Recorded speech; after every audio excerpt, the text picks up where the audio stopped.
মই ভাবোঁ যে ৰংঘৰ প্ৰকল্পটো চৰকাৰৰ আৰু চৰকাৰৰ যেতিয়া এটা প্ৰকল্প হয় সেইটোত ৰাইজৰ টকা থাকে, তাত কোনো মুখ্যমন্ত্ৰীৰ পইচা নাথাকে। যেনেকৈ বিধায়কৰ পইচা নাথাকে তেতিয়াহ'লে মুখ্যমন্ত্ৰীৰো পইচা নাথাকে।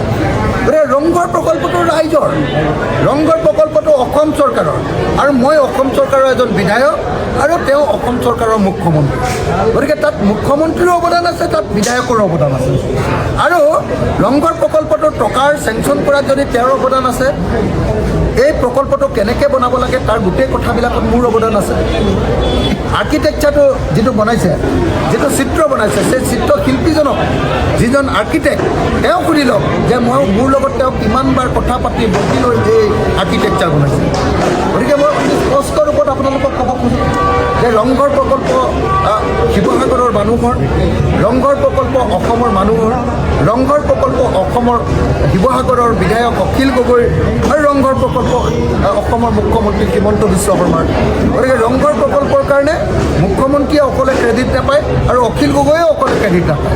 ৰংঘৰ প্ৰকল্প অখিল গগৈ, হিমন্ত বিশ্ব শৰ্মা, অসম চৰকাৰ আৰু শিৱসাগৰৰ ৰাইজৰ দাবী এই কামটো হৈছে। গতিকে মই ভাবোঁ যে ইয়াৰ কাৰণে সকলোৱে ক্ৰেডিট পাব। অসমৰ মুখ্যমন্ত্ৰীয়ে এতিয়া চত কথা কৈ লাভ নাই। তেওঁ আচলতে মূৰত ধৰিছে, কাৰণ তেওঁ গম পাই গৈছে যে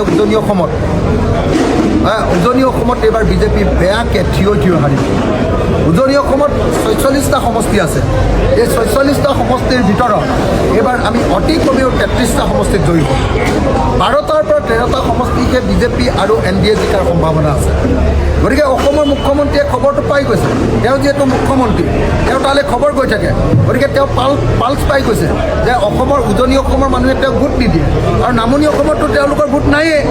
গতিকে চৰকাৰ আমি ৭০-৮০টা আসন লৈ, ৭০-৮০খন আসন লৈ এইবাৰ কংগ্ৰেছ আৰু ৰাইজৰ দলে আৰু জাতীয় পৰিষদে আৰু বামপন্থী দলবিলাকে এইবাৰ চৰকাৰ কৰিম। গতিকে মুখ্যমন্ত্ৰীৰ মাথা গৰম হৈ গৈছে, মুখ্যমন্ত্ৰীয়ে ধৰিব নোৱাৰা হৈ গৈছে। তেওঁ দেখিছে নে নাই মূৰৰ চুলিবিলাক কেনেকৈ ওপৰলৈ থিয় হৈ গৈছে। মইতো কালি তেওঁৰ ফটোখন দেখিয়ে আচৰিত হৈছোঁ যে তেওঁৰ মূৰৰ চুলি, মই ভাবিছিলোঁ যে অলপহে টপা হৈছে, কিন্তু একডালো চুলি নাইকিয়াকৈ মাজে মাজে এডাল দুডাল লগাই থোৱা চুলিহে এনেকৈ থিয় হৈ আছে। লগাই থোৱা চুলিও যেতিয়া থিয় হৈ গৈছে, এনেইতো মানুহৰ নিজৰ চুলিটো থিয় হৈ যায় কেতিয়াবা, মানে ভয় খালে, খং উঠিলে থিয় হয়, কিন্তু লগাই থোৱা চুলিও মুখ্যমন্ত্ৰী থিয় হৈ গৈছে। এনেকুৱা টেনশ্যন তেওঁ খাইছে। মানে মুখ্যমন্ত্ৰীয়ে কিমান ভয় খাইছে আপোনালোকে নিজে বুজি পাওক। লগাই থোৱা চুলি থিয় হৈ গ'লে কি হ'ব আপুনি চাওক। মানে মানুহটোৰ তাৰমানে গোটেই একদম মানে ইলেক্ট্ৰিফিকেশ্যন হৈ গৈছে, ইলেক্ট্ৰিফাই হৈ গৈছে। মানে হিমন্ত বিশ্ব শৰ্মাই উজনি অসমত ৩ গগৈ লগ হোৱাৰ পাছত, গৌৰৱ গগৈ, অখিল গগৈ, লুৰিণজ্যোতি গগৈ লগ হোৱাৰ পাছত তেওঁ ইমান ভয় খাইছে যে পাগলৰ নিচিনা হৈ গৈছে। তেওঁৰ মূৰত লগাই লোৱা চুলি, এইটোতো জীৱিত নহয় ন, আমাৰ চুলিটো বাৰু জীৱিত, ই ডাঙৰ হৈ গৈ থাকে। সেইটো চুলি থিয় হৈ দিয়ে বেলেগ কথা, লগাই লোৱা চুলিটো অসমৰ মুখ্যমন্ত্ৰী থিয় হৈ গৈছে, ইমান ভয় খাইছে তেওঁ। শদিয়াৰ পৰা ধুবুৰীলৈ, বৰাকৰ পৰা ব্ৰহ্মপুত্ৰলৈ সকলোৰে মাজত চিনাকি এটা নাম প্ৰাতঃ টাইম। থলুৱা ভাষা, কৃষ্টি আৰু সত্য বাতৰিৰ আধাৰত প্ৰতিষ্ঠিত খবৰ প্ৰাতঃ টাইমৰ প্ৰতিটো বা বাতৰি পুংখানুপুংখভাৱে চাবলৈ Facebook, YouTube, website, Twitter, Instagram আৰু ব্লগাৰ পেজত লাইক আৰু ফ'ল' কৰক।